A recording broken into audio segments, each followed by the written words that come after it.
Whoever can control your concept of God has a weapon more powerful than any physical weapon, than any sword, any gun, any atomic weapon. Whoever controls how you relate to the unseen presence of God will not only control you, but can control your children and your children's children. So it was at the Council of Nicaea that the Constantine, this emperor, needed to find a way to consolidate his power, because the people that he conquered in various parts of the world had different religions, different ideologies.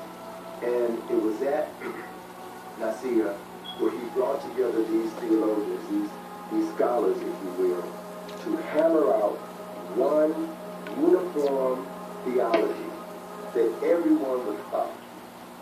And if Constantine could convince people to take Jesus as God on earth and change that he was a human being, then they could take over the control of the Catholic Church and make one. So they invited. And one of the priests was an African known as Arius.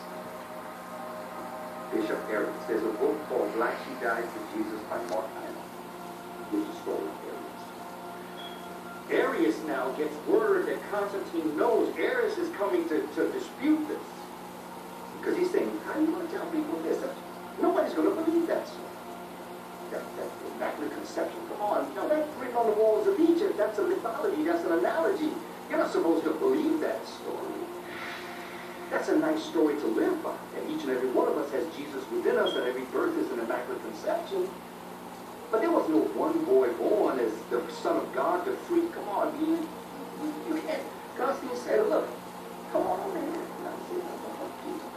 He found out he was going to be assassinated. So he fled into Europe with his followers. Arius and his followers became known as the Arians. Would Hitler have a heart attack if he would kill Arians? Well, a bunch of black folk. Everybody who was worshiping ISIS and dealing with mostly a Kemetic religious philosophy, they said, we can't do this. This is ridiculous. This reminds me, there's no man called Jesus Christ. We ain't never heard of him. Well, Jesus Christ will take Essus, which was the sun god of the West, and we'll take Christos, which was the sun god of the East, and we'll put them together. We'll have a name. And so what did he do? A man named Apollonius of Tyana, at that time, who had studied philosophy and chemistry, was teaching. He was a healer, working miracles.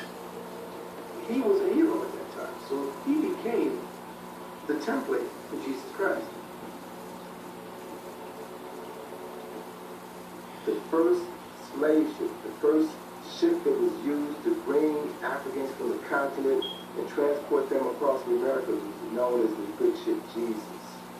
And as Alex Haley said when he did his research for Roots, he said that traditionally, when Africans were loaded on the slave ships, the captain in his log would see to it that the first two people loaded aboard those slave ships were a man and a woman, and they were recorded in the ship's log as Adam and Eve. The African priests were always smarter than the European thief. Always remember that.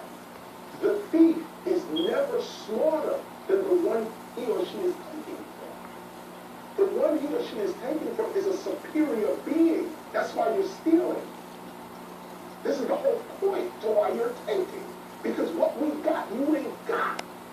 And in the case of King James, I believe it was 1604 when he initiated, 1604, 1609, he commissioned a group of 50 men to pull together all of the references, all of the biblical references in existence. And one of the men who it is said participated in this project was the most prolific writer of the English language at that time, a young poet by the name of William Shakespeare.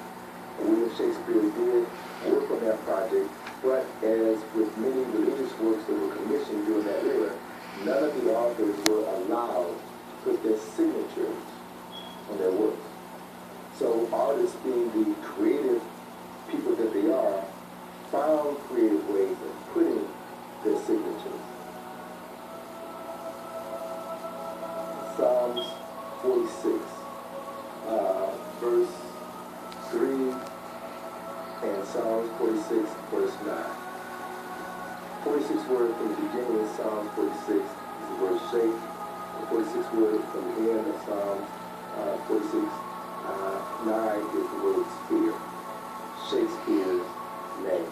Now, if you look at other versions of the Bible, not the King James Version, but other versions of the Bible, you won't find that same correlation. Only in the King James Version. We are so far removed